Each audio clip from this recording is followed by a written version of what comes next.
Καλησπέρα. Είμαστε στον πίνακα ελέγχου του διαχειριστή και θα κατεβάσουμε ένα χρήσιμο editor. Θα πάμε στη σελίδα αυτή και θα επιλέξουμε να καταβάσουμε αυτή εδώ την επέκταση .zip. Εδώ βλέπουμε το αρχείο μας μετά τη λήψη και θα πάμε τώρα στη διαχείριση επεκτάσεων, επεκτάσεις. Βρίσκουμε το αρχείο μας, το ανοίγουμε και πατάμε μεταφόρτωση και εγκατάσταση.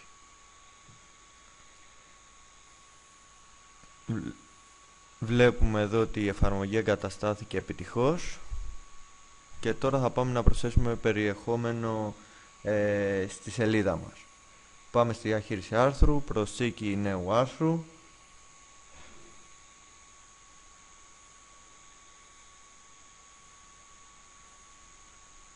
Εδώ μπορούμε να γράψουμε ένα τίτλο για το άρθρο μας.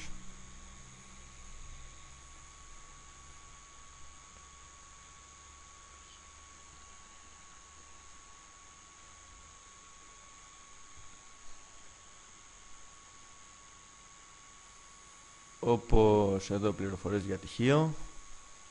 Βλέπουμε εδώ την κατηγορία, την κατάσταση, την πρόσβαση. Εδώ καθορισμός δικαιωμάτων, γλώσσα. Εδώ θα βρούμε τη γραμμή εργαλείων που έχει ο GCE. Έχει περισσότερα εργαλεία σε σχέση με τον απλό editor. Εδώ μπορούμε να γράψουμε πάλι κάποιο κείμενο, πληροφορίες για τυχείο.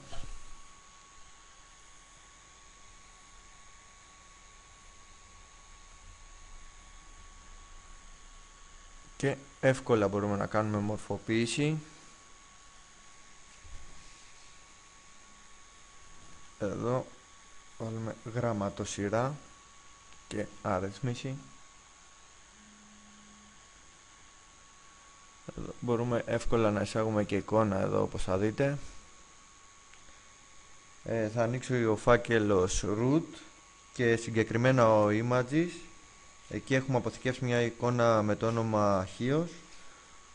Πατάμε insert και τη βλέπουμε εδώ την εικόνα. Μπορούμε να βάλουμε και έναν υπερσύνδεσμο.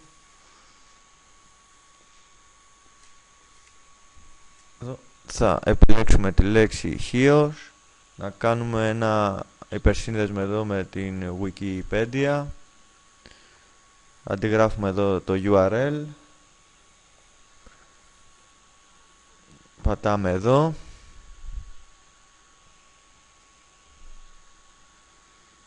και βάζουμε εδώ το URL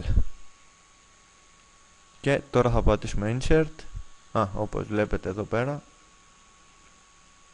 θα πατήσουμε αποθήκευση.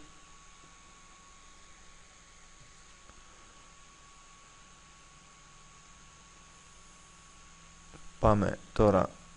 Αυτό που πρέπει να κάνουμε είναι να συνδέσουμε το άρθρο μας με κάποιο κουμπί. Πάμε εδώ στο main menu. Εδώ θα δούμε ότι υπάρχει μόνο ένα στοιχείο μενού, το αρχικό, οπότε θα δημιουργήσουμε άλλο ένα.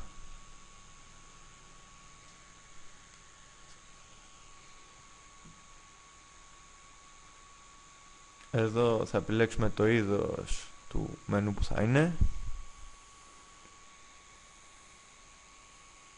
Αυτό θα το βάλουμε να οδηγεί σε ένα μεμονωμένο άρθρο και συγκεκριμένα θα πάμε και θα επιλέξουμε ποιο άρθρο θα είναι αυτό. Εδώ το πληροφορίες για τυχείο. Θα βάλουμε τώρα εδώ και ένα τίτλο. Πληροφορίες για τυχείο, βάλαμε τον ίδιο. Και εδώ βλέπουμε τοποθεσία μενού, το main μενού, γωνικό στοιχείο που ποιο γωνέα θα έχει. Αυτό μας βοηθάει όταν έχουμε υπομενού για καλύτερη οργάνωση. Και θα πατήσουμε αποθήκευση.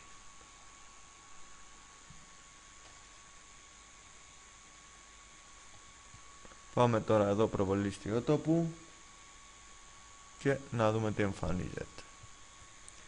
Αυτή είναι η αρχική σελίδα. Κρατάμε πληροφορίες για τυχείο και βλέπουμε εδώ και την υπερσύνδεση που έχουμε βάλει κάτω. Αν πατήσουμε μας βγάζει στο Wikipedia.